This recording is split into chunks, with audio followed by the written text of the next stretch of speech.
وكان برودكشن صعب جدا لان المخرج كان من جريس والمودلز كانوا من لبنان والكلاينت جاي من ايطاليا ودبي واحنا في مصر وانا مش فاهمه.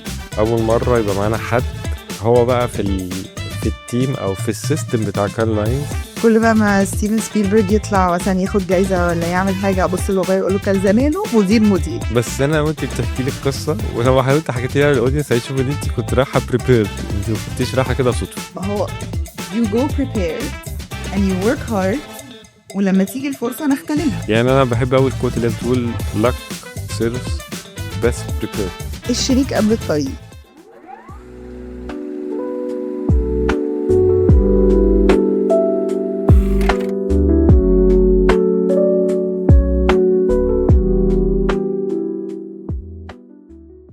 اهلا بيكم في حلقه جديده من بام توكس. حلقه النهارده فيها ضيفه عزيزه جدا، مصريه جدا.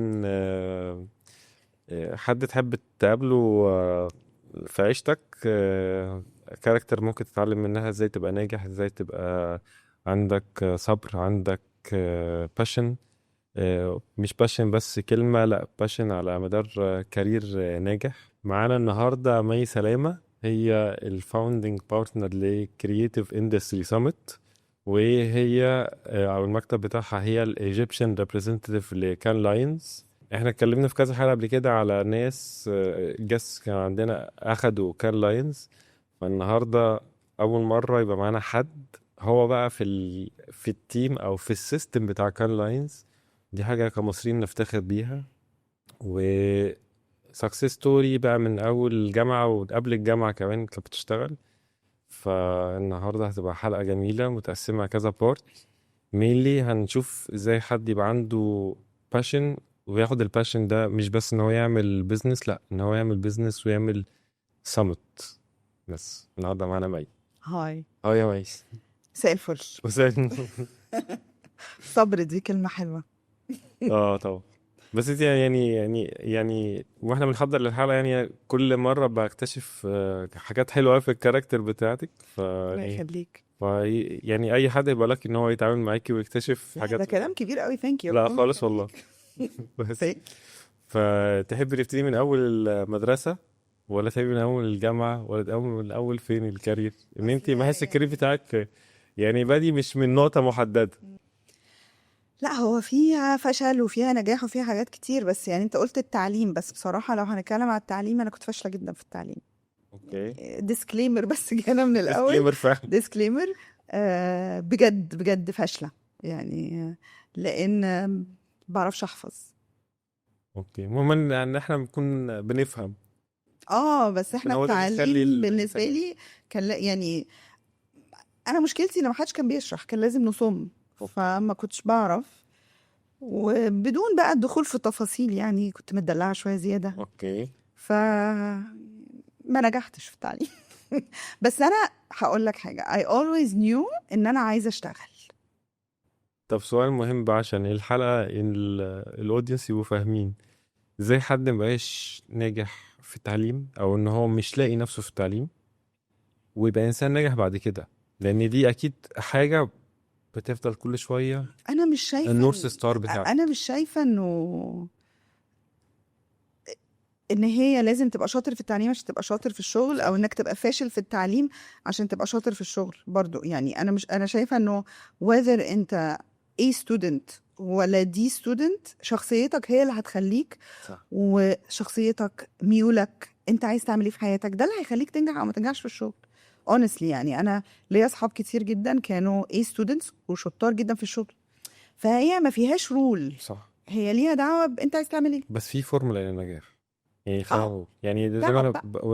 وانا بقول تعب. في الاول انت عندك persistence، عندك ان انت بتروحي تعملي حاجة جديدة مختلفة، مش عايزة تكرري نفسك زي ما انت كنت بتقول يعني، او انا فهمت واحنا بنتكلم سوا. بكره ان احنا نفضل نعيد. تمام. اه طيب هنبتدي منين؟ انا ابتديت شغل وانا في المدرسة. ايوه عشان كده which was حاجة غريبة جدا في وقتي. اوكي. انا عندي 50 سنة، انا تميت 50 السنة دي. فانت متخيل ان انا ابتديت شغل وانا 16 سنة، 16 سنة اه ما شاء الله. فده من انا مش كويسه في الحساب 34. بس هي بس مي عندها ميزة يعني مش هنلاقيها في اودينس كتير، انها مرت على ناس كتير ناجحة successful في المجال، فعارفة عجوزه. لا مش عجوزة، بس عندك experience يعني، عارفة في ناس نجحت ليه وناس فشلت ليه، وليه agencies النهاردة مكملة وفي agencies ما بقتش نفس الباور بتاع زمان. بس لو قلنا أول شغلانة في المجال بتاع اول شغلانه في الادفرتايزنج سبيسيفيكلي، اوكي انسى اللي قبلها، اوكي كانت في لوكلنتس. كان ساعتها اسمها لوكلنتس مع حازم درع، وكان ايامها اقوى 2 ادفرتايزنج ايجنسيز في مصر كانوا طارق نور وحازم درع. ولا كنت فيري لاكي لان ساعتها كنا عندنا ليفر وعندنا كوكاكولا وعندنا كل البراندز الكبيره، اوكي وكان في ساعتها حتى هشام عباس هو اللي بيعمل كامبينز كوكاكولا، اوكي كوكاكولا والحاجات دي. فانا لا خدت يعني اشتغلت فيها في العصر الذهبي بصراحه، وتعلمت كتير جدا جدا. انا اي ريمبر الاسبوع اللي فات واحنا في المكتب وريت واحده في التيم كتاب كنت خدته في تريننج في لوك. اوكي بجد فقلت لها بصي الكتاب ده كان about branding. كان من اول الكورسز، كانوا بينفستوا فينا جامد جدا. كان من اول الكورسز اللي خدتها وانا في لوك، فمسكته وقعدت تقلب فيه. كان it was lever actually، كان تبع ليفر التريننج ده. وقالت لي ده هو اصلا الديزاين لسه لايق على دلوقتي، الكلام شويه مش اوف خالص. فقلت لها ما الحمد لله الواحد اتعلم على الغالي يعني. صح اتعلمنا على الغالي شويه. فاول حاجه كانت لينتس، دي كانت بدايتي يعني بصراحة. الفاونديشن بتاعي لا. وبعدين لما ابتديت اشتغلت على براندز كبيرة ولانشز، وبعدين كنت في اللوكال، بعدين نقلت في المالتي ناشونال. فلا اتعلمت جامد قوي هناك بصراحة. كانت فاونديشن حلوة قوي. وبعد لوك بقى رحتي كان ايف قبلها ولا بعدها؟ ايف كان امم قبلها. ايف كده قبلها. كان قبلها لما كنت بشتغل في ميديا كونسبتس مخرجة دبلجة. كان قبلها اكشلي دي كانت نقطة التحول، لان لما جالي لوك كان جايلي لوك وكان جايلي ماركتنج جوب. اوكي There was this CEO of one of the very big companies في مصر يعني، كان زي mentor ليا. اوكي سألته قلت له أنا دلوقتي جايلي 2 openings. لا actually no، ما أنا اتلخبطت. كان إيف، بعد إيف لما اتعرض علينا إن إحنا نسافر وبابايا مرضاش أشخد في. لازم نحكي القصة بقى بتاعت ستيفن سبيلبرج يعني. والله العظيم دي حاجة حزينة. لا اكشلي والله مش حزينة، الحمد لله أنا مبسوطة. اتعرض إيف، اشتغلت معاه. كان استوديو دبلجة، كنا بنشتغل مع واحد فرنساوي اسمه إيف شيشة، استوديو اسمه ميديا كونسبتس، وكنا من الاستوديوز القليلة في مصر اللي بتشتغل مع ديزني وبتدبلج مع مصر. اوكي فعرض على 4 من مصر يسافروا معاه. أنا وريهام طبعا كنا بنتين وكان في ولدين. أنا وريهام أهالينا رفضوا، فقعدنا في مصر. هي دلوقتي ماركتير، وانا الحمد لله الولدين راحوا معايا، ودلوقتي واحد عنده استوديو في هوليوود والتاني صراحة مش عارفة what he does. اوكي فقعدت طبعا بتحسر في الأول. كل بقى ما ستيفن سبيلبرج يطلع مثلا ياخد جايزة ولا يعمل حاجة، أبص لبابايا يقول له كان زمانه مدير. محدش بيصدقني لو قلت المعلومة دي لحد. وبعدين صراحة مش ندمانة الحمد لله يعني، بس it would have been an experience يعني. ايوه طبعا فلا فإيف مشي وقفلنا الاستوديو. رحت اشتغلت ساعتها مع ياسمين شحاتة، كان لسه عندها كليو قبل ما تفتح انجما. اوكي كانت بتفتح المجلة، كانت بتلونش المجلة، وانا اي جويند مع ياسمين من اول يوم. اوكي وبعد سنة، واكشلي ياسمين نقطة محورية في حياتي، هقولك ليه بعدين. اوكي في الريليشن شيب مع البوس. اوكي. فلما قررت امشي من الببلشنج، جالي بقى واحدة ماركتينج وواحدة اللي في لوك. اوكي والماركتينج جوب كانت في شركة انترنت، وساعتها حتى كانت الانترنت جديدة يعني، وكانت one of 2 companies في مصر. والسي او ده قال لي انت you will flourish وهتكبري وشخصيتك هتبقى ماشية اكتر في advertising، خشي advertising. قلت له تفتكر؟ قال لي اه. قلت له اوكي. ف I decided ان انا follow the advice ورحت advertising. طب سؤال بقى، انت يعني بتقولي ان التعليم انت ما كنتيش ماشية كويس في التعليم، بس ايه البوصلة بتاعتك او ايه الباشن او ايه الحاجة اللي كانت بتخليكي تتحركي في دايركشن اللي يخليكي تاخدي ستيب باي ستيب ان انت تبقي mix of things. اولا الانتويشن، انا حاسه بايه وانا اوكي دايما ارميها على ربنا. فاللي انا يعني اللي هو اللي بجد بجد مرتاحه له، انا عارفه ان ربنا عامل لي فيه خير. اوكي و الباشن اللي انت قلتها، حاجه حاسه ان انا هحبها، هعرف اشتغل فيها. يعني انا زي ما قلت لك، أنا اكتشفت بعد سنين ان انا كنت بسجل اعلانات، كنت ناسيه ان انا بسجل اعلانات. اوكي ف فلا، فهي بتيجي كده something you love، حاجة حاسس ان انت فعلا هتدي فيها، هتعرف تبقى بتفهم فيها. وبعدين نقطة، انا فاشلة في التعليم بس انا دحاحة في الشغل. يعني دايما الناس لما تشوفني في الشغل تقولي انت اكيد كنت ايه ستودنت، اقول لهم انا كنت بسقط، بس انا في سنة جبت 7 ملاك عادي. بس انا بحس وانت بتتكلمي يعني اللي راح يشتغل في مجلة او مجلة ناجحة زي كليو ان في التزام، يعني ممكن يكون ايوه، لا انا ملتزمة جدا اه ودحاحة جدا. ويعني ايه بقى، ودايما الحمد لله رب جراوندد، يعني دايما عايزة افهم ده يتعمل ازاي، يلا نذاكره وعملناه ونجح، طب ننجح اكتر ازاي، طب نحسنه ازاي. حتى وانا انكلوي اوكي لازم تدي 1,000,000%، مش 100% ولا 150%، 1,000,000%. ولازم تتعلم اللي انت بتعمله، وكل حاجة كل حد بيعملها، وطالما انت بجد بتشتغل بضمير انت تمام. حلو جدا. it cannot be هي دي حتتي وخلاص، انا ما بعرفش اشتغل كده. وبالتالي برضو ان الشخص الانتربرينور ما بيبقاش واقف عند حتته خلاص، هو بيبقى رايح برضو الحتة اللي جنبه اللي ممكن يا تكمله وتكبره يا توقعه، فهو عايز يبقى مأمن على كل حاجة. هو مش الانتربرنور، هو البني ادم المفروض يبقى كده.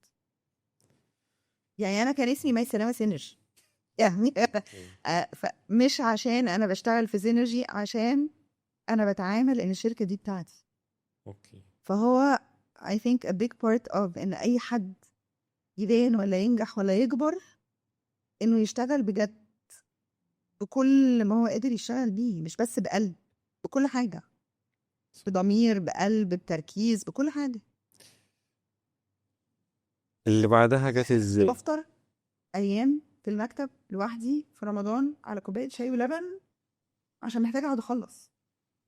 مش عشان حد مجبرك ان انت تقعدي تخلصي. لان في ثقه على فكره، يعني انا عارفه ان محدش هيسال ورايا، بس انا لازم اخلص. I had to go through. يعني وانا صغيره اول مره كنت بايته في تصوير، اهلي ما كانوش فاهمين يعني ايه انا بايته في تصوير، بس هو انا مسؤوله، وكان مرمي عليا مسؤوليه. كنت قدام كلاينت البروديوسر بتاعت الاعلان، وانا مش فاهمه يعني ايه بروديوسر، وجابوا لي حد يشادو مي عشان يعلمني. اوكي فتمام. وكان برودكشن صعب جدا، لان المخرج كان من جريس، والمودلز كانوا من لبنان، والكلاينت جاي من ايطاليا ودبي، واحنا في مصر، وانا مش فاهمه. عشان نبقى متفقين، هنجيب خام زياده، اوكي، انا مش فاهمه ان الخام ده يعني بنشتري خام، يعني هيتحمض، يعني هيتعمل له تلسين، يعني حاجات بقى انا مش فاهماها خالص. انا جايه من ايجنسيز، انا بعمل دوري، حته الانتاج بيعملها المنتج بتاع الايجنسي. اوكي ف وجالي جواب شكر بعدها على الكامبين دي، وكانت كامبين هتتعمل ب5 لغات. واو فان انا بقى اعرف اجيب المودلز، والسفاره مش راضيه تديهم الفيزا، تصوير بعد يومين، وان انا اقنع اهلي وانا في التصوير لا انا مش مروحه دلوقتي. انا ريمبر ده كان اول مره بقيت بره بيتنا في شغل، واشرح لبابايا لا ما هو انا مش هينفع ارجع دلوقتي، انا بنتي ما تباتش بره. ما هو انت بنتك مش بايته بره، انت بنتك بتشتغل. هي لسه صاحية. مش بايته. بحس ان انت يعني ممكن اكون بسبق في ديسكريبشن كده كأنك حياتك بتعزفي على بيانو، ان انت بتحاولي ان انت تطلعي يعني إيه ميوزك حلوة بمانجنج الحاجات اللي حواليكي. الحمد لله. I think a big part of اي حاجه managing كل اللي حواليك. انا بجد مش عارفه ازاي يومها عرفت اقنع اهلي. حتى انا فاكره لما رجعت لسه هيتخانقوا معايا، قلت لهم ممكن اطلب منكم طلب؟ قالوا لي، قلت لهم انا هنام ولما اصحى نتخانق، انا تمام I will accept كل حاجه. وكان وانا صغيره عشان ابتديت شغل انا في الجامعه، فلما بابايا مثلا كان يزعل يقول لي انتي بتعاقب، اقول له اوكي، يقول لي بس مش تروحي شغل بكره، اقول له لا، الشغل ما بتعاقبش منه، ده شغل، هروح الشغل ومش هخرج بعد الشغل، ده لا. اوكي فكنت بحاول دايما يبقى في common sense، لانه at that time انا اشتغلت بدري وهو مش عايز يبقى بيشتغل، وليه بنتي تشتغل وما انا بديكي مصروف، انت مش عايزه ايه؟ عايزه ايه؟ انا كان عندي بقى فكره ده، انا عايزه اشتغل، انا مش عايزه اصلا اوكي. لسكم في شهاده هاخدها لكم، بس سيبوني اشتغل. anyways لا مش فاكره كان ايه البوينت يعني بس لا بس يعني فكرة ان انت ايه البوصلة بتاعتك، ان هو دلوقتي انت بتشتغلي او بتتحركي من مكان لمكان وما عندكيش الريسبي بتاعت السكسس، هو بس انت اخدتي بالادفايس بتاعت الشخص المنتور اللي قالك روحي الكارير بتاع الادفرتايزنج لان هو شايف ان انت الكاركتر بتاعي هيفيد فيه اكتر من الماركتينج. فانت بتروحي برضو من الكلام ان انت بتروحي في اماكن محدش يعني ما عندكيش ريفرنس ليها قبل كده، محدش وجهك ليها قبل كده، فانت رايحة تكلك على ربنا انا عندي التزام وعندي ديديكيشن وهارد وورك وهديليفر ريزلتس وات ايفر بقى، هنمانج بقى السيتويشنز. بحس ده الكاركتر بتاعتك. والبوصله I think بتتغير يعني بالفيز. مم. يعني زمان بوصلتي كانت انا عايزه اشتغل، انا عايزه اكبر، انا عايزه ابتدي قبل ما اي حد في سني يبتدي، عشان لما اخلص جامعه ابقى سابقه الناس كلها، فلما اخلص جامعه يبقى بقالي 4 سنين بشتغل، يعني I'm a manager مش لسه فريش جراند. انا عايزه السي في بتاعي يبقى مختلف. حلو جدا. فدي كانت بوصلتي ساعتها. لما ابتديت اشتغل بقى بوصلتي انا عايزه ابقى اشطر واحده في اللي انا بعمله. I want to be اصغر واحده خدت تايتل account director. back then كنت اصغر واحده. انا عندي قناعه ان ربنا بيديك دايما اللي بتحبه قوي وبيمشيك فيه، فانا بحب الشغل طول عمري، بديله كل حاجه، فربنا بيوصلني فيه الحمد لله. وبالتالي كمان الاخلاص، يعني انت فعشان كده ربنا بيديك في الحاجة اللي انت فعلا مخلص فيها. الحمد لله. ف again نسيت البوينت بس حته بس البوصله back to البوصله. دلوقتي البوصله بتاعتي حاجه تانية خالص we'll get to it I think later. ايوه. بس البوصله بتاعتي دلوقتي انا ونعمات احنا الاتنين متفقين على نورث ستار معين من ساعه ما فتحنا الشركه الحمد لله، وهو النورث ستار بتاعنا. تمام. بعد كليو رحتي بقى فين بقى؟ دي كانت بقى ممكن نقول بقى دي بقى كانت التيرنينج بوينت في الكارير بتاعك؟ لا بعد كده رحت ما كانتش تيرنينج بوينت، اتعلمت فيها كتير بس ما كانتش تيرنينج بوينت. تيرنينج بوينت كانت سينرجي. ايوه. قعدت سنة في ميديا كونسبتس و it was a very funny story لأن بعد ما رحت ميديا كونسبتس بشهر أو بشهرين ما كنتش مبسوطة خالص. و I remember ساعتها كان تامر مرسي لسه راجع مصر، وكان كان في agency اسمها DMB&B اوكي. بيتغير اسمها جلوبالي لدارسي، وكان هو جاي من السعودية وماسك دارسي، كنا بيشارك في دارسي وبيفتحها في مصر. عرض عليا، عمل لي انترفيو، عرض عليا شغلانه، قلت له I'm in. هتبتدي امتى؟ قلت له شهر او شهرين حاجه كده. اوكي. قال لي لا انا بفتح الايجنسي ومحتاج حد immediately. قلت له then I'm not your person. قال لي بس انتي قلتي انك مش مبسوطه. قلت له انا تعيسه. قال لي اه. يلا. قلت له لا ما انا تعيسه حاجه، وان انا امشي والبس الشركه اللي انا فيها حاجه تانية. همشي with the right handles. انت يعني اول مرة يعني اشوف جاست في بودكاست عنده الصراحة الجميلة قوي دي، بس ده بارت من الكاركتر الجميل بتاعك بصراحة. الله يخليك. وقال لي خلاص انا اسف مش هقدر اعيدك. قلت له خلاص. اوكي. بعد سنه كلمني كنت استقلت، ودي بقى التيرنينج بوينت. ودي كانت التيرنينج بوينت. قال لي ما هي انا بفتح شركه جديده خالص اسمها سينرجي، اوكي. ودي هتبقى لوكال وي وقلت اشوف لو انتي ريدي. قلت له سبحان الله انا مش ريدي، ده انا بعد الويكند ممكن ابتدي. اوكي. قال لي بجد؟ قلت له انا استقلت وريدي ويلا بينا. اوكي. و... وابتديت قعدت سينرجي 10 سنين، ودي كانت تيرنينج بوينت. طب ايه اقوى بقى، يعني ايه اهم الحاجات اللي انت اتعلمتيها على مدار ال10 سنين طب ايه الحاجة اللي هو ممكن تبني كاركتر بتاع حد النهاردة هو اللي راح عمل اصل being in a startup اصلا مش سهل. It طبعا. was a startup. صح. ف على فكرة هو بصراحة التيم ما كانش صغير من أول يوم. كنا تيم محترم جدا، ناس كتير. كان معانا ECD خطير انجليزي، روبرت. يعني روبرت ده معلش يعني ايه سي دي عشان الاودينس؟ executive creative director. اوكي.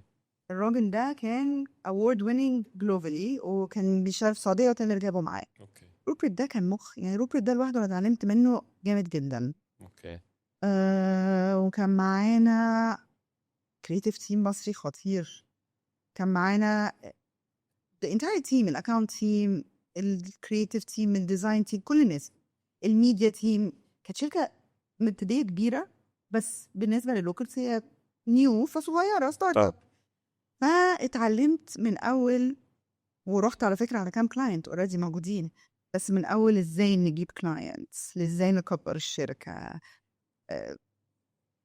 كنت part of the team اللي كأن يعني I became في الآخر management. بس من أول يوم كنت بتعامل كهذا. اوكي. اتعلمت ازاي مانج اكتر، اتعلمت ازاي اكونترول نفسي اكتر، كبرت وعقلت فيها.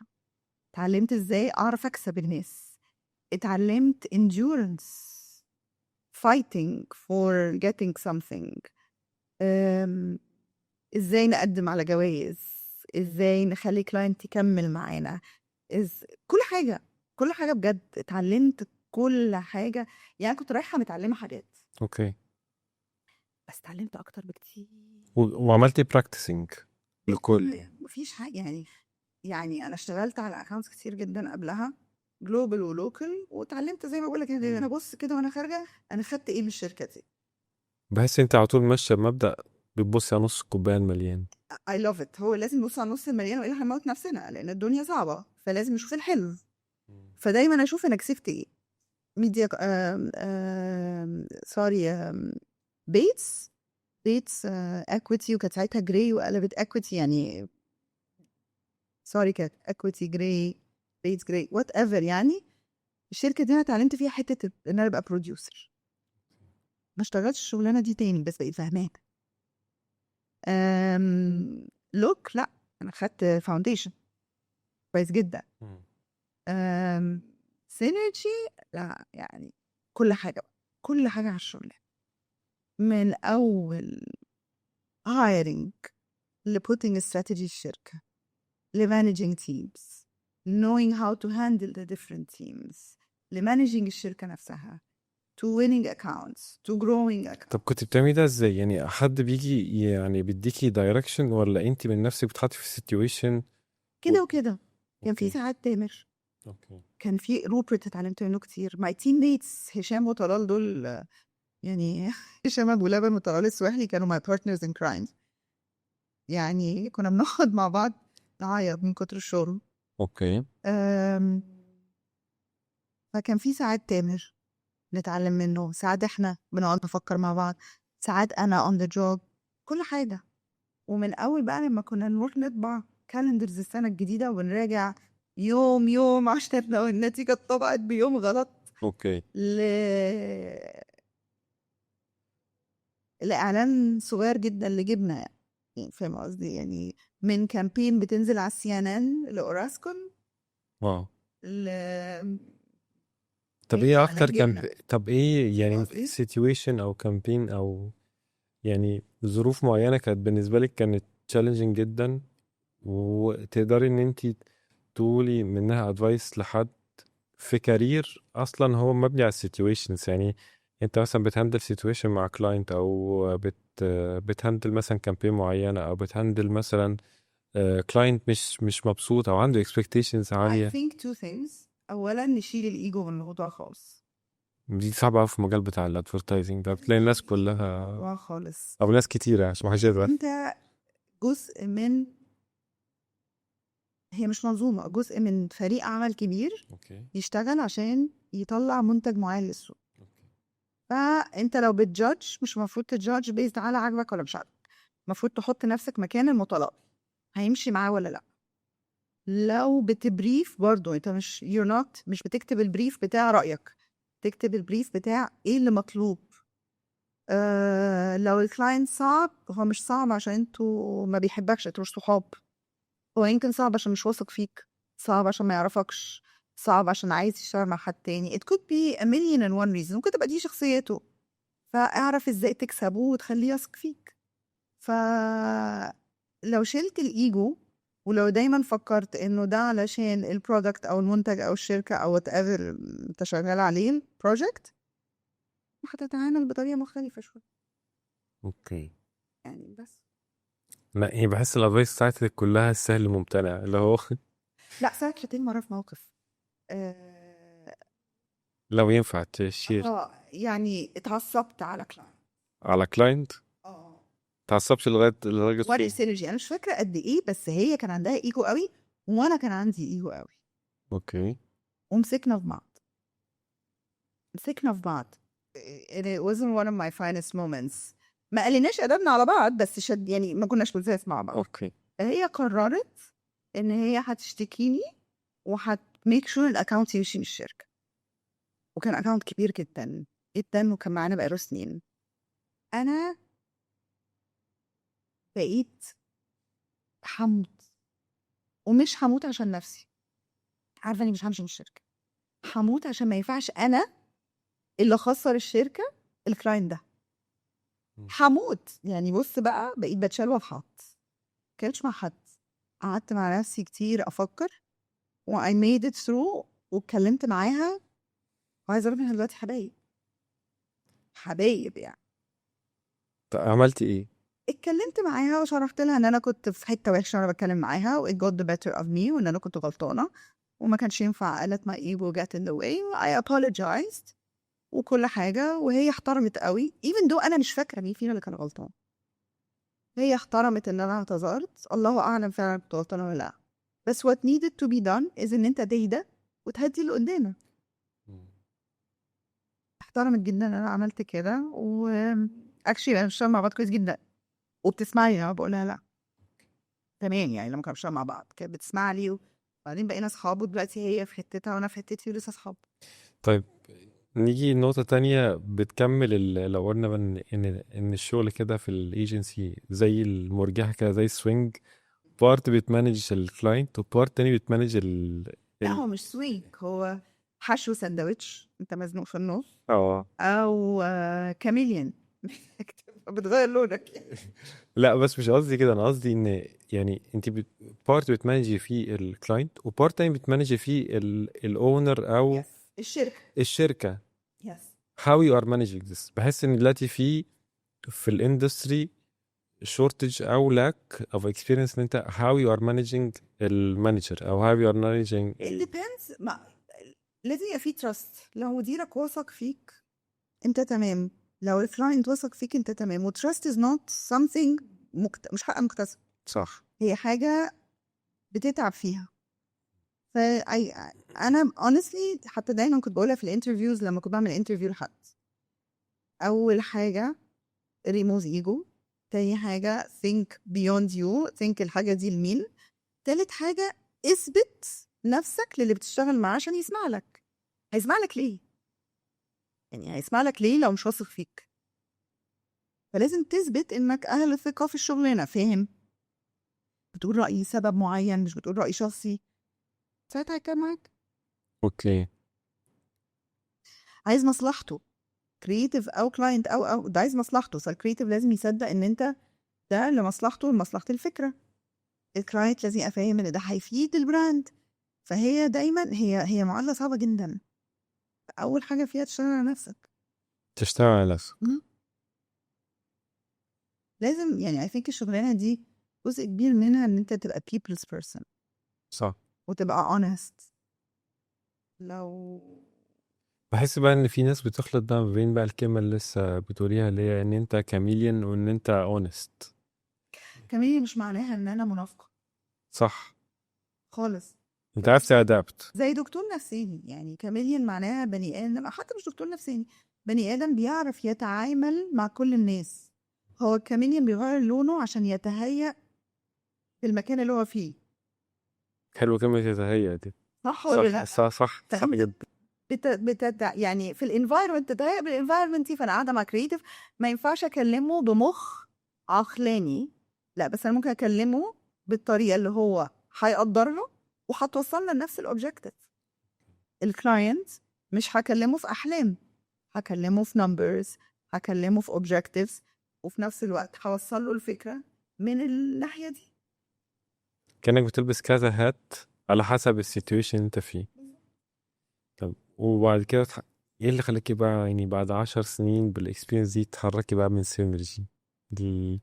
الموف دي حصلت ازاي؟ it was high time. يعني أنا I think إن أنا كنت واصلة لمرحلة شاكة في نفسي، هو أنا بقى شاطرة ولا أنا قاعدة هنا عشان أنا بقالي كتير؟ كومفورت زون. هو أنا شاطرة ولا عشان تامر بس واثق فيا؟ وانا لو اشتغلت في حتة تانية هنفع ولا مش هنفع؟ I needed to test myself. بس انا بيتهيألي ان مفيش حد هيبقى في مكان 10 سنين هو مش ناجح. لا، ليه لا؟ في ناس بتقعد في المكان. صح، ده حقيقي، انا شفت كده بس يعني مش فاكرة اسم الكلمة ايه، بس يعني اه يفضلوا قاعدين بقى.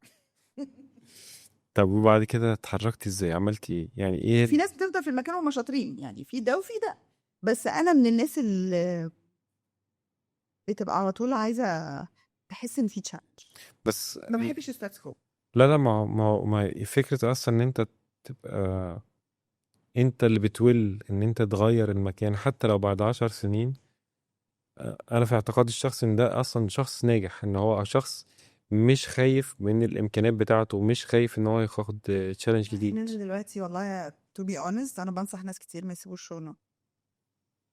ما لا، في فرق ما بين انت واصل مرحلة. يعني مثلا أنا كان بالنسبة لي مثلا أنا كنت وصلت مرحلة في سامسونج بعد 7 سنين ونص، انا ما بتعلمش حاجة جديدة. شكرا. فانا محتاج ان انا اتحرك. تفرق، هي فرق. اه فتفرق بقى خلاص انا. فانا محتاج ان انا اروح مكان جديد، اتست ووترز واشوف الكابابيلتيز بتاعتي والاكسبيرينس بتاعتي ابتدي يوتيلايز بطريقه exactly. فيها سكوب مختلف. صح. انا قاعد في كومفورت زون، فاهم السيستم، فاهم الشركه، فاهم كل حاجه. بس محتاج ان انا برضو اتحرك، لان لو انا ما اتحركتش تفضل زي ما انت بقى يعني unless بقى ان انت جات لك unless انت جالك مثلا تاسك جديده او بروجكت كبير فانت هتخش تتعلم، بس خلاص يعني ما.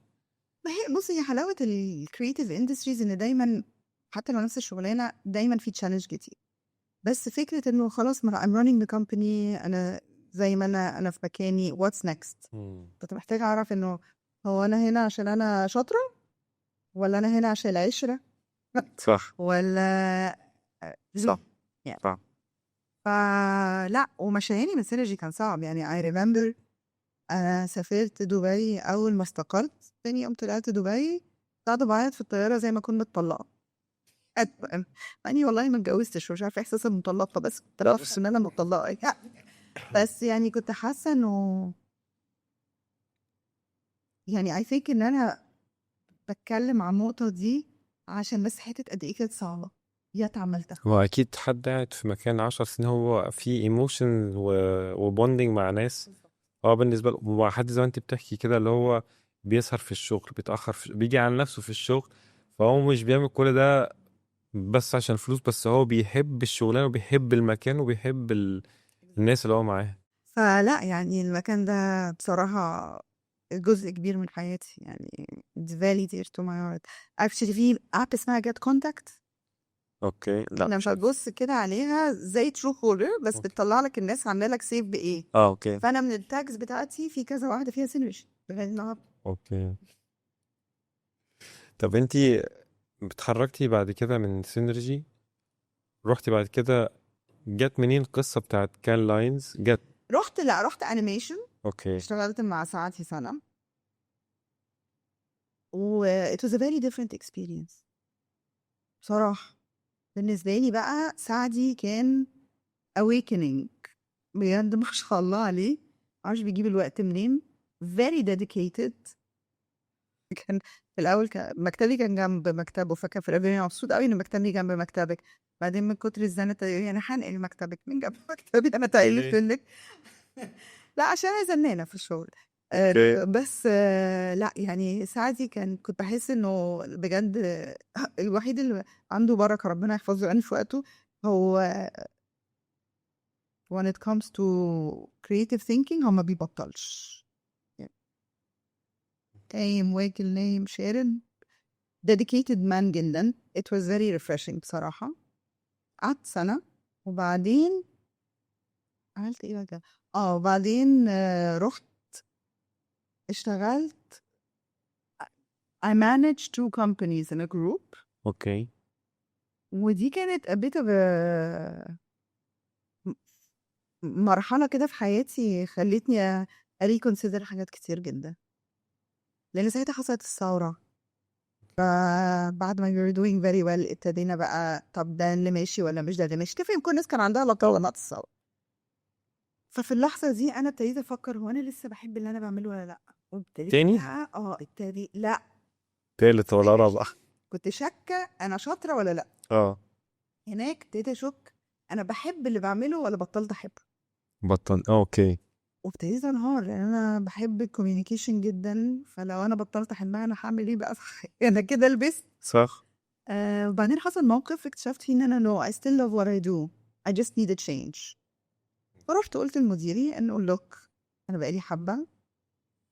اتفقنا انه اوكي نمشي بعد شويه، وقعدت شويه وبعدين بالصدفه كنت بكلم نعمات في التليفون. كان في التليفون 70 مره في اليوم يعني. فكنت عماله اقنعها تفتح شركتها.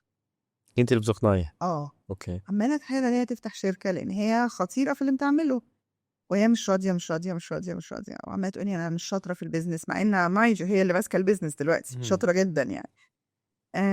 قلت لها طب بقول لك انت ايه اللي هيخليكي تعملي شركه؟ اعمل شركه معاكي. فقالت لي تدخلي معايا. قلت لها ادخل معاكي. باخدها بقى على قد عقلها جدا. فقالت لي خلاص يلا. تاني يوم قمت نازله يلا هننزل نعمل ورق الشركه. يلا لقيت مكاتب ومسكت فيها وما خليتهاش تطلع نجم. واي اكسبكتد انها بقى تنزل مكتب، لقيتها بتكسل. قمت مستقيله. قلت لمديري لسن انا هشتغل في حاجه تانية خالص، هشتغل في ايفنتس مع نعمات ف forgive me. وتاني يوم كنت معاها في المكتب. يلا حبيبتي هنعمل ايه؟ احنا عملنا شركه هنعمل ايه؟ فابتدينا قلنا خلاص لبسنا وعملنا شركه هنعمل ايه فعلا. ابتدينا نفكر بقى احنا عايزين نعمل شركه ايفنتس.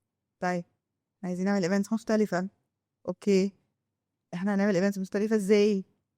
طيب كذا طب كذا. ابتدينا نحط بلان وبس، والدنيا مشيت من هناك. قصه كارلاينز بقى جت بعدها. بس يعني الكارير او الهيستوري بتاع حد من كيان ناجح لكيان ناجح لكيان ناجح، بس يوم ما جه يعمل شركة هو مع يعني مكالمة تليفون وبعد كده ايه هنفتح الشركة بعد كده هنشوف هنعمل ايه. ف كنت عايزاك اعمل ايفنتس بس انت يعني كنت وانا ما بعرفش اعمل ايفنتس لغايه النهارده على فكره. يعني نعمت لو مش موجوده انا مش عارفه اعمل حاجه. طب انت كنت شايفة يعني الاوبورتونيتي في الماركت ولا شايفة الاوبورتونيتي كنت شايفه في opportunity في الماركت في الايفنتس. اوكي. وانا عارفه ان نعمات اشطر واحده في الحته دي. فاللي هو هي كانت لسه راجعه من يو كي، كانت بتعمل هير ماسترز. فاللي هو ارجعي تاني، هي اوريدي كانت بتشتغل في الفيلد ده قبلها. ارجعي بقى. لا يا ست الكل لا، يا حبيبتي لا، لغايه لما طب الاكسبيرينس اللي انت اخدتيها على مدار السنين، انت اشتغلتي برضو مع اسامي يعني اصحاب الشركات او ايجنسي دي ناس علامات يعني في الشغل. الحمد لله فان يعني. هل حاجة من ضمن الحاجات اللي خلتك تختاري ان انت تفتحي الشركة او تجويني نعمات يعني ال البارتنر او الشخص اللي هو عنده الكابابيلتيز دي، ولا الاوبورتونيتي؟ يعني لما واحد مثلا النهارده بيفكر يروح يعمل كارير او يفتح حاجة، كلام كبير قوي وما هو فعلا كلام كبير. خالص. ليه؟ بالبلدي انا كنت بقنعها تفتح شركه، كنت باخدها على قد عقلها. I was not planning ان انا اشتغل معاها.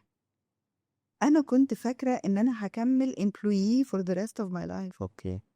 انا ما كنتش عايزه يبقى عندي شركه. ليه؟ لان انا شايله هم الشركه اللي انا ببقى فيها. فتمام، ما انا بشيل الهم كده كده، شغاله اه. بضمير.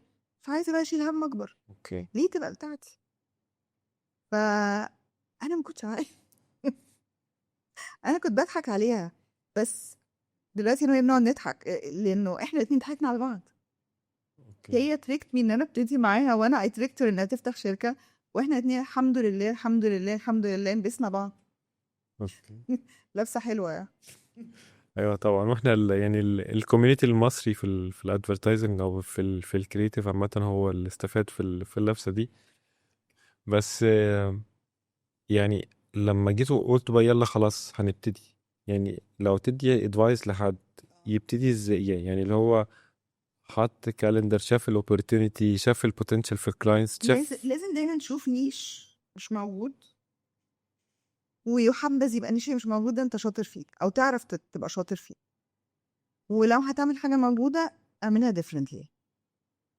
ثانيا الشريك قبل الطريق. احنا يوم ما قررنا نعمل الشركة دي سيبك كنت باخدها على قد عقلها وهي بتاخدني على قد عقلي، بس لما قعدنا نتكلم جد هو في الاخر احنا الاتنين عندنا نفس الفاليوز. she is someone I can trust, I am someone she can trust. معلش هوقفك بقى هنا في حته، يعني انا عندي شفت شويه اكسبيرينسز فيها، اللي هي فكره ان انت بتبقى شايف حد بفاليوز معينه، ببرنسبلز معينه، ولما بتحطوا بقى ايديكوا في ايدين بعض في الشغل بتلاقي بقى ايه الوجه الاخر للحقيقه. ده حقيقي وده مشكلتها.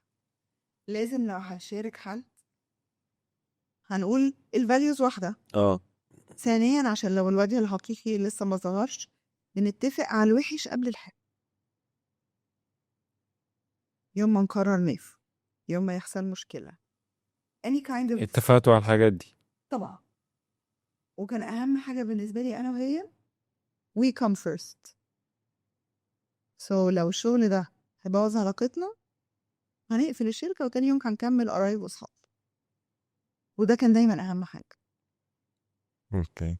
هيبقى في our time، هيبقى في work time اللي هو وبنفكر بعض دلوقتي مش وقت شغل، مش هنتكلم في الشغل. وأهم حاجة بعد كل ده شيلي الإيجو تاني، لأن الشغل فيه فلوس وفيه لاين لايت وفيه حاجات كتير قوي. وانا اللي جبت الكلاينت، وانا اللي مدور الشغل، وانا اللي بشيل صح. في الشركة أحسن. صح. في الشركة. طيب كان لاينز جت ازاي بقى؟ دي قصة صبر وكفاح بس في الآخر. قبل ما نموف من كليو للستيب اللي جايه، انت برضه احنا مزدتش قبل الحلقه برضه علمتني حاجه وتحب نشارك برضه. ياسمين علمتها لي صراحة وأنا بستقيم من كليو مبسوطة جدا، بس خلاص ايه بقى الاوبشنز التانية وحسيت ان انا عايزة اجرب حاجة تانية. وياسمين كان عندها ساعتها شريك ما كنتش بحبه وكنت بحس انه بيظلمها قوي وكنت بعمل لها مشاكل جامدة قوي معاه. لا اللي هو كنت ببقى عاملة زي الجارد دوج بتاع ياسمين. لدرجة ان هو مرة قال لها ما تجيبيهاش الميتنجز تاني. وانا بجد كنت مقتنعه باللي هي بتعمله. هي ما شاء الله هي لسه عامله من اسبوعين السليبريشن بتاع 25 سنه انجما. ف ده مينز بقالي كتير قوي بشتغل بس مش مشكله. anyways فانا بمشي قعدت مع ياسمين قلت لها بصي يا ياسمين I love you I love the magazine انا معاكي من اليوم ابتدينا بس انا مش هينفع كده. فانا عايزه ابتدي ادور في حاجه تانية وقدامي options ف I want to explore علشان كنا صحاب وعشان كنا في ثقة وعشان كانت هي كمان بجد عارفة ان انا عمري ما هاجي عليها. اتفقنا على هاند اوفر بيريد طويلة واتفقنا نبتدي ندور على شغل وذين الهاند اوفر. انا غالبا الهاند اوفر بيريد كانت شهر مثلا شهرين حتى مش شهر ممكن اكتر. فبقيت بنزل انترفيوز اقول لها جالي انترفيوز كذا تقولي ايه ده طب ما ده حلو ده وحش ولا طبعا الانترفيو يوم كذا الساعه كذا طب انا نازله دلوقتي رايحه وهرجع. ما فيش بقى هي مش قلقانه لان انا هكمل شغل يعني مش دي المشكله خالص. فكنت بقول لها ان انا نازله انترفيو في وسط الشغل انزل انترفيو وارجع احكي لي واعملي وكنا بنقعد نتناقش وتنقي معايا. فياسمين من غير ما احس علمتني درس كان مهم قوي انه و I apply it now مع الناس انه ليه لما نمشي نبقى متضايقين من بعض. surprisingly بزعل لو حد ماشي وراح انترفيوز وما قالنيش. ما تقول لان انت لما تقول هنشتغل مع بعض على حلو ليك قبل الوحش. وعلى فكره لما تقول بدري هنشتغل على ان انا اجيب ريبليسمنت بدري وانت تمشي عادل، لكن اللي بيمشوا مره واحده قابلين خدني. اصل هو يعني عشان انت فوقت ان الناس لما بتعرفوا ان انت حدك يمشي فهو خلاص اوتوماتيك، خلاص مش انت ماشي وسايبنا، خلاص احنا بقى ندور على we had a lot of cases في المكتب، ناس مشيوا واحنا اللي وديناهم حاجه تانية.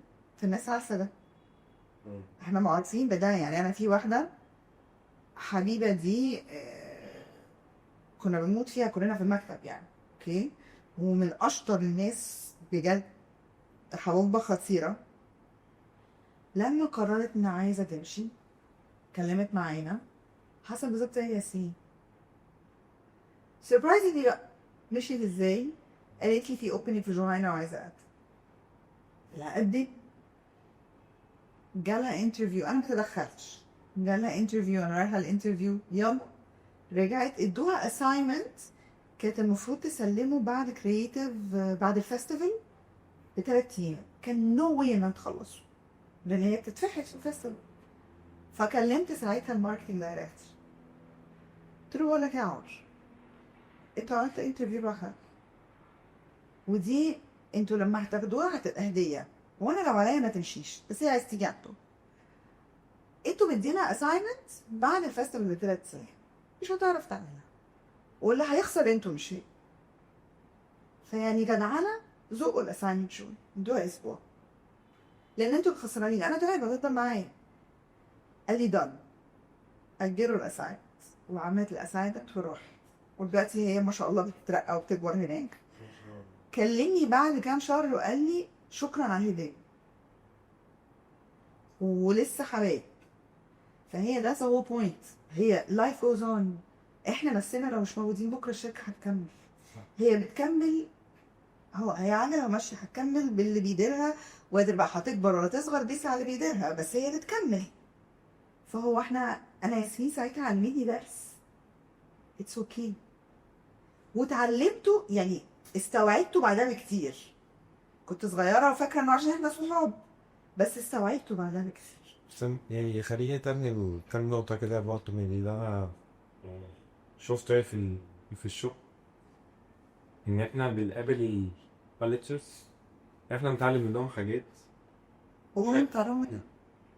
بس يعني ساعات احنا بنحس ان احنا بنبقى لاكي لو احنا قابلنا حد منتور، بس مش شرط المنتور هو جاي لك بصفة منتور، هو افعاله هي اللي بتخلينا بعد شوية قلنا هو منتور. شكرا. فالنهارده ياسمين عملت معاكي موقف، انت وانت بتتكلمي قلتي هي كبيرة انا صغير، فالنهارده احنا بنتعلم من الكبار ونيجي بعد سنين نطبق ونفيد ناس تانية، فهي سايكل وماشية.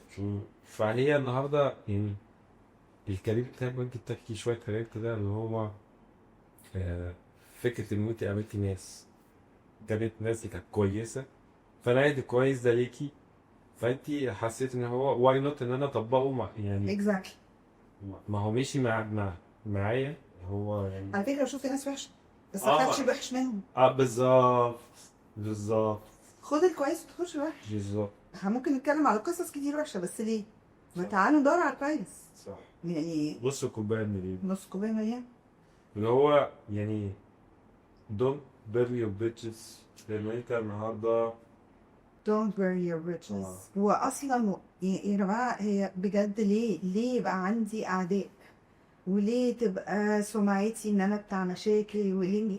في ناس بتبقى كده ان هو يعني الشخص الطف الرف اللي هو بيخش اي مكان بطبق كلامي الناس بتسمع، ده انا اللي عندي فيجن، ده أنا اللي بعرف بس في الاول وفي الاخر يعني خلينا نقول ان مصر كلها اوضه وصالة. والله والعالم كله اوضه وصاله. انت بتسافر بره بتقابل ناس مصريين وانت ماشي في الشارع، صح. بتشتغل فين بتتكعبل في مين. ف بس ده الساحبة بتاع ياسمين ده، بس يعني للأسف يعني تصديق في الحياة مش سهل، مش كل يعني مش كل يعني حتى لو انت عندك شركتك او شغال في شركة وانت المانجر بتاعها، ان انت تروح تركز حاجة زي كده دي صعبة جدا. اصلا الناس اللي بتغير شغلهم هي مش فاهمه ان احنا بنسال بعض.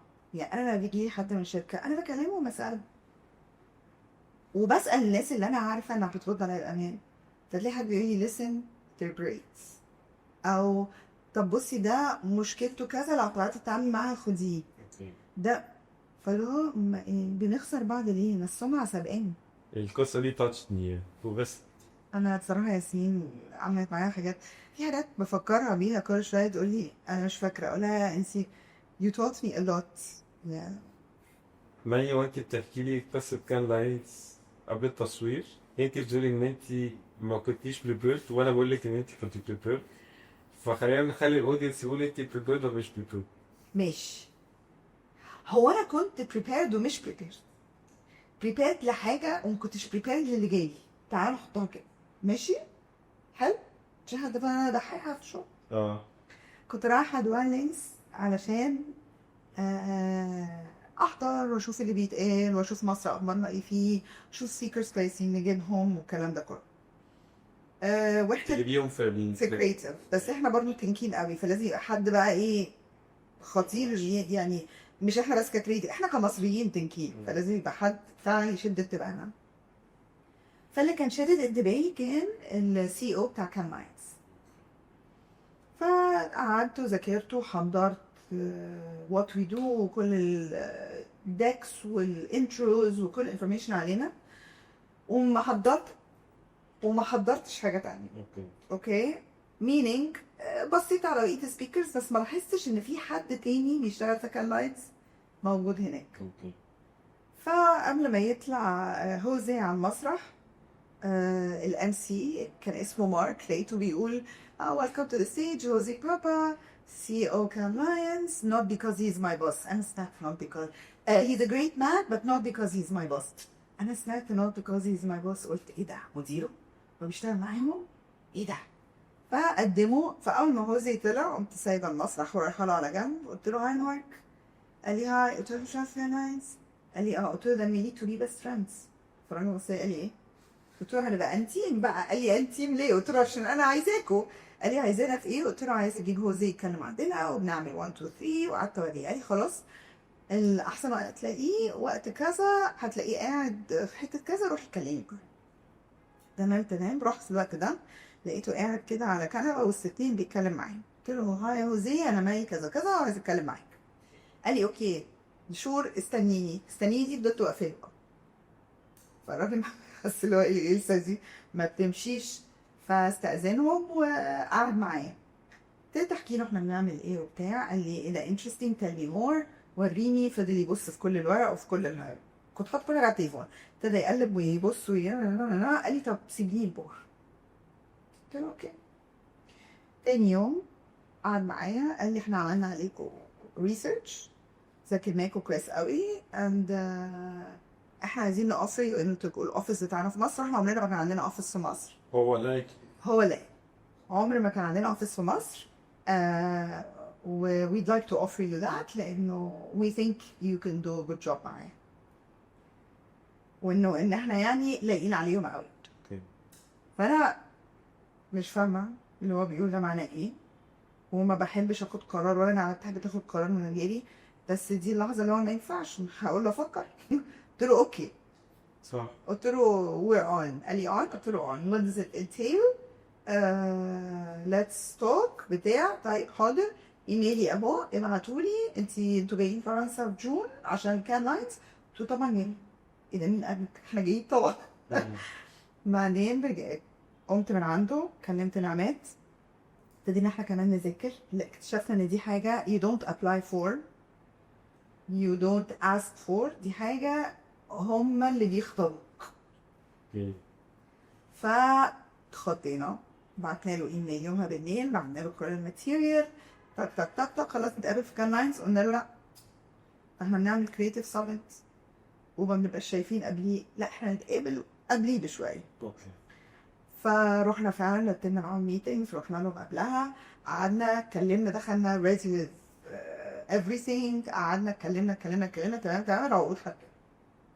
حلو قوي. بعتوا العقد. لا بعدين اخر يوم هوزي، انا فاكره اخر يوم اخر حاجه خالص قال لي احنا we believe in you واحنا متفائلين بيكوا قوي. يعني انا ونعمة انبسطنا جدا. رجعنا مصر العقد جه، صلحنا حاجات، راح رجع راح رجع، وبعدين اختفوا. ابتدينا نقلق، اختفوا ليه؟ يا جماعة هو انتوا فين؟ يا جماعة يديكوا يرضيكوا، مفيش. مش بنزلنا بس متوترين.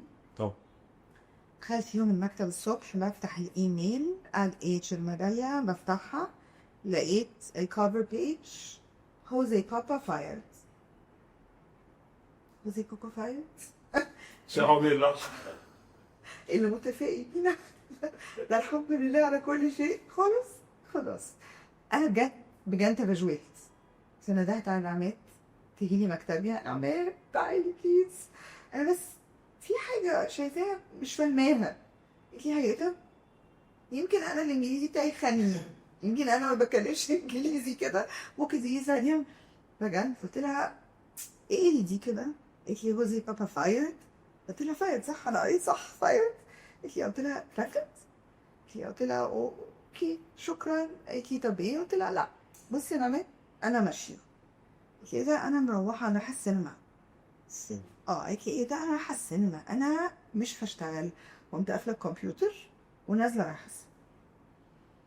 وانا داخله الفيلم بفتح لقيت كارولين الله يرحمها بقى، here's the final contract signed، يلا sign and send. عملت ريف. عملت كده، كلمتها ما خدتش الفيلم. مش فاكره حتى كان فيلم ايه، كنت جوه السينما لفيت وخرج. العقد جه، اديني في المكتب حنبتي ونبعته. بس فكنا اوريدي ذاكرنا وعرفنا، وكانت فيري اكسايتنج صراحه، لانه نبقى اول مره يعملوا مكتب في مصر، دي كانت فيري سبيشال. لقينا انها اوبورتيونيتي حلوه قوي لايقه على النورث ستار بتاعنا، ان احنا نبروموت ايجيبشن تالنت، نودي ناس اكتر هناك، نوري حلاوه حاجتنا. فكانت اوبورتيونيتي لازم نجري عليها. طب يعني باختصار كده، يعني كامينز فايدته ايه؟ الناس اللي بتبارتيسبيت فيه بتستفيد ايه؟ انتوا كمكتب مصر بتقدروا ان انتوا تساعدوا التالنتس ازاي؟ لو في opportunities الناس ممكن تتواصل معاك وتستفيد من حاجة to be prepared، يعني برضو يعني هو ايوه يعني انتوا وانا بقيم في مصر، في يعني بص البودكاست اللي احنا بنحاول نشير اكسبيرينس ونولج مع الاودينس، فمفيش احسن من دي opportunity انك هي opportunity هاي. اوكي طيب، اللي بيروح المدينة كل سنة حاجة 60,000 فنان، واو. فهو أكبر فestival للكرياتيفيتي في العالم. مش كرياتيفيتي بمعنى creative directors بس، هو creativity across the board، يعني sports، e-sports، coding، في ممثلين، في رؤساء دول بيروحوا، كل حاجة. and actually في حاجة اسمها educator summit جوه كلاينز، اوكي وده تراك لوحده للناس اللي بيدرسوا في الجامعة. دي موضوع جديد.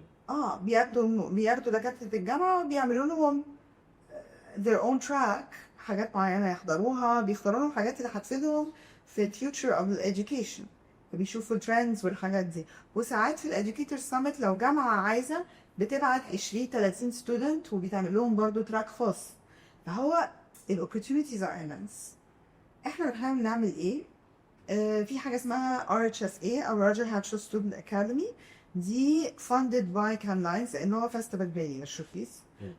كل سنة بنقدر نطلع ستودنت من مصر سبونسرد انه يحضر فور فري، بس هو بس بيدفع الترافل والاكوموديشن وبيحضر المدرسة ال5 أيام.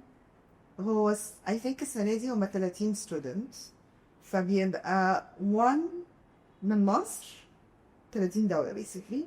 فانت وانت في الجامعة بتتعرف على 29 بني ادم في created industry من 29 دولة.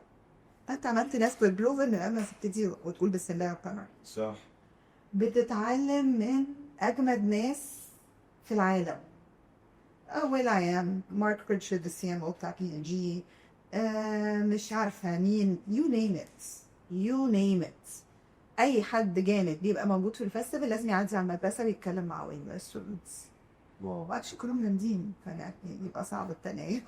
طبعا. ف جوجل مرة ادت الستودنتس 2 weeks في الكامبس في أمريكا سنة من السنين، فالستودنتس اللي كانوا موجودين في السنه دي سافروا بعد كده امريكا، قعدوا في الكامبس بتاع جوجل اسبوعين. فبيجي لك بقى برايفت سيشنز في ميتا، برايفت سيشنز مش عارفه في سبوتيفاي، بيطلعوك من المدرسه يودوك الحاجات دي، تاخد برايفت سيشنز وترجع. فانت بتسمع من مليون بلد، من مليون حد في مليون حاجه جلوبال، بتتعرف على ناس خلاص بقوا friends for life. You already jump started your career كده. صح. فدي لوحدها انا بحبها جدا. وكل سنه الستودنتس اللي بنوديه ما وديناش ولا ولد لغايه دلوقتي، ما فيش ولا ولد كسب. فالستودنت اللي بنوديها تبقى زي بنتنا اللي بنوديها المدرسه اول يوم. اوكي. وكل سنه صراحه الناس اللي بيروحوا بيبيضوا وشنا قوي. ما انت اكيد انت عامله لهم يعني سelection رهيب عشان توديهم يعني. والله بنعمل لهم تيست لذيذ يعني، بس وكل مره السلكشن صعب قوي، كلهم بيبقوا جامدين قوي الصراحه. بتبقى صعبه قوي ننقيه، لان احنا لازم في الاخر ننقي 3 وبنبعتهم وهم بيختاروا حد من ال3.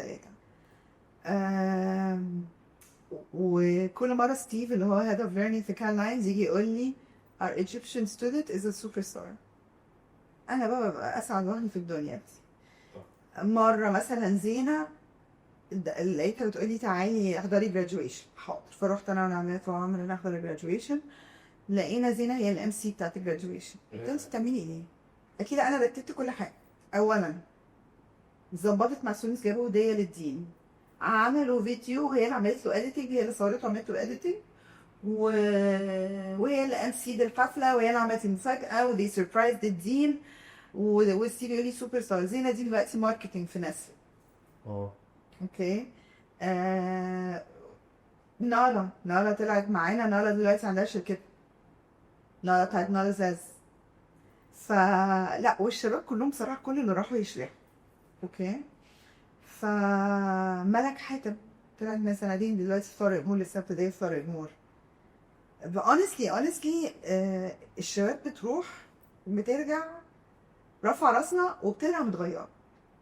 او شو فيديو هي ملك لسه عاملاه علشان الراوند الجديده، هي نفسها بتقول في الفيديو هو غير حياتي وغير فكرتي وخلاني عايزه في يوم من الايام اعمل ايه للكريتيفيتي بتاعت مصر بره يعني. صح. هو it reshapes how you think. هو بيتقال عليه دايما 5 years boiled into 5 days. يعني ده قد ايه هو قوي يعني. غير ان انت لما بتحط حاجه زي دي على السي في بتاعك كل ما يميزك ان ده معناه انك شاطر. صح. في بقى opportunities تانية بقى، في young lions competitions، دي الايجنسيز بتطلع تيمز من عندها في ديزاين وبي ار وماركتنج وكريتيف وستراتيجي وكذا حاجه. في الاكاديمي نفسها فيها حاجات كتير، في سي ام او اكاديمي، في كريتيف اكاديمي، في مليون اكاديمي. وفي بقى الاتندنس العادي اللي هو انت اصلا بتبقى ماشي بتتكعبل في ناس وكله رايح عايز تعرف على كله وكله عايز يتعلم من كله. فهي بتسمع كلام real time of real cases، يا بتشوف كل يوم بالليل لان كل يوم بالليل في award show، فبتشوف كل يوم بالليل حاجه جامده، يا بتروح experiences خطيره.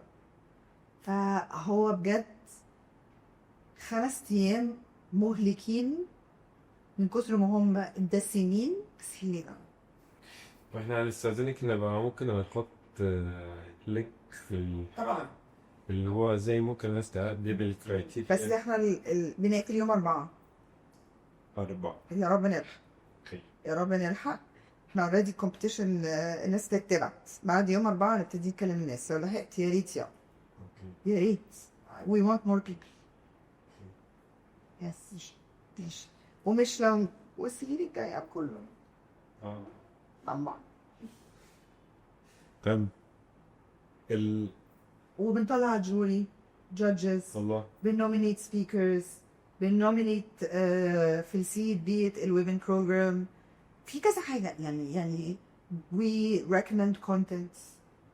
actually احنا ككريتيف سامت كل سنه في الانيوال ميتنج في اكتوبر يطلبوا مننا نوريهم الابديتس بتاعتنا في كريتيف. في حاجات كتير يعني احنا we're dedicated قوي لحته minimizing our carbon print. اوكي. فبنعمل حاجات كتير قوي في السستينابيلتي efforts كتيره جدا نعد تتعب في الموضوع ده. يعني البادج بتاعنا ريسايكل، ما بنستعملش بلاستيك. اوكي. البانرز بنقلل قوي طباعه البانرز، واي بانر بنطبعه بناخده بعد كده دي في بنك الكساء، بيتقلب شنط باك باكس اوكي. للستودنتس. فبنحاول على قد ما نقدر يعني. فهم مره كانوا بيتكلموا عن الموضوع ده فحكينا لهم، فقالوا لنا we'll start implementing حاجات منه. فالحمد لله يعني في exchange of knowledge. طيب نيجي بقى ل creative industry summit او creative summit باختصار. ايوه. ايه اللي بيحصل في السامت ده؟ الفكرة جت منين؟ ايه الاكتيفيتيز اللي فيه؟ الكومبيتيشن؟ يعني برضو في ناس برضو يعني محتاجة تشوف حاجات حلوة بتحصل في مصر تبتدي بارتيسيبيت فيها.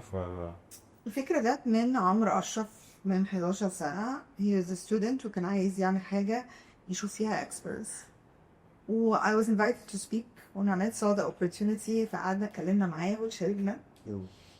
وبعدين ابتدينا نكبره مع بعض. صراحة نعمات ساعتها قالت عشان ده يبقى براند ولازم نسرع اللايف سايكل بتاعته فهنعمله مرتين في السنة. فابتدينا بسامت صغير بيتعمل مرتين في السنة، مرة creative industries عامة ومرة dedicated لرمضان بنناقش فيه كل اللي بيحصل في الميديا والادفيرتايزنج بارت. باي تايم عمرو قرر انه عايز يعمل حاجة تانية فطلع واحنا كملنا. it evolved to a platform كامل متكامل. في بقى فestival في مصر وفestival في السعودية، وفي رمضان اديشن قلبت رمضان اووردز اللي هي الجوائز بتصويت الجمهور لرمضان، حاجة بتاعتنا احنا مبنية علينا احنا which is اعلانات تمثيليات اغاني اي حاجة بتحصل جوه رمضان. اوكي. و because creative summit is about the people we're a playground for everyone فاحنا عاملينها to award the people.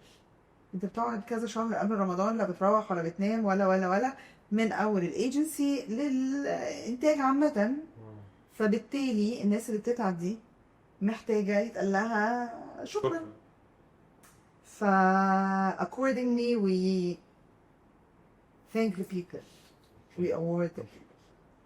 طب السامت سنة عن سنة يعني بيتطور ازاي؟ يعني انتوا بتدخلوا الاكتيفيتيز اكتر، بتدخلوا اورز اكتر، الناس ازاي تقدر تقدم فيه لو عايزة تبارتيسيبيت، لو حد عنده فكرة ولا يعني لذات برضه بتعرف مش عارفة الصامت اوي.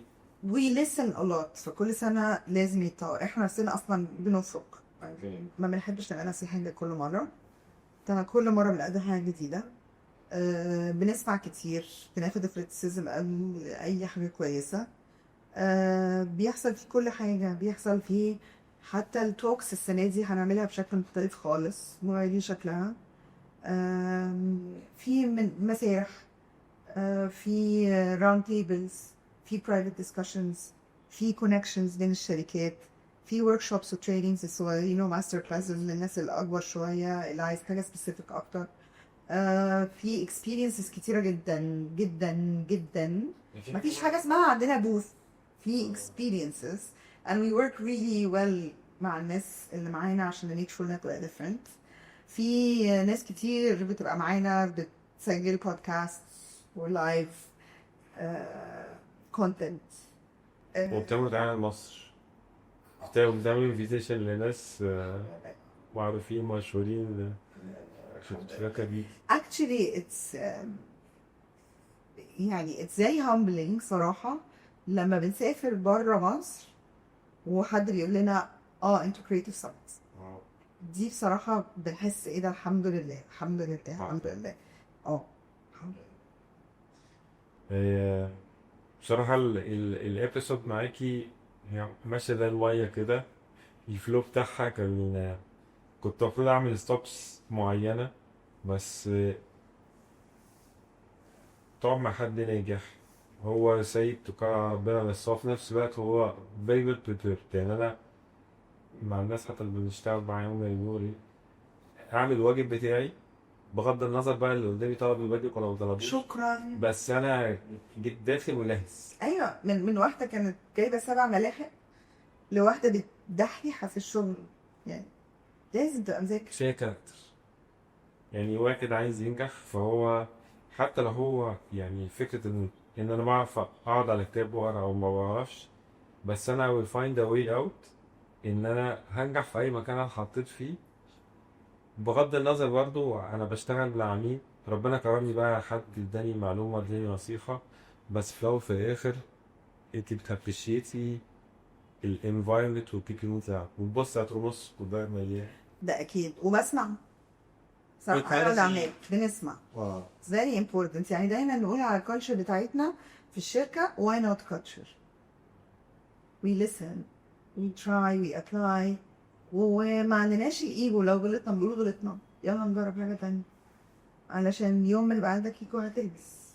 صح. هي هي متشكر ليك جدا لوقتك، وانا متاكد ان الحلقه دي هتبقى حلقه من الحلقات اللي هي مستمره، كل شويه الناس هتخش على اللينك الموجود، تعرف مواعيد الايفنت بتاع سواء بتاع كان لاينز او الايفنتس بتاعت كريتيف سامت، تبقى ابديتد بالحاجات اللي بتحصل سواء بقى في مصر هنا او بره مصر. متشكر جدا والله لوقتك.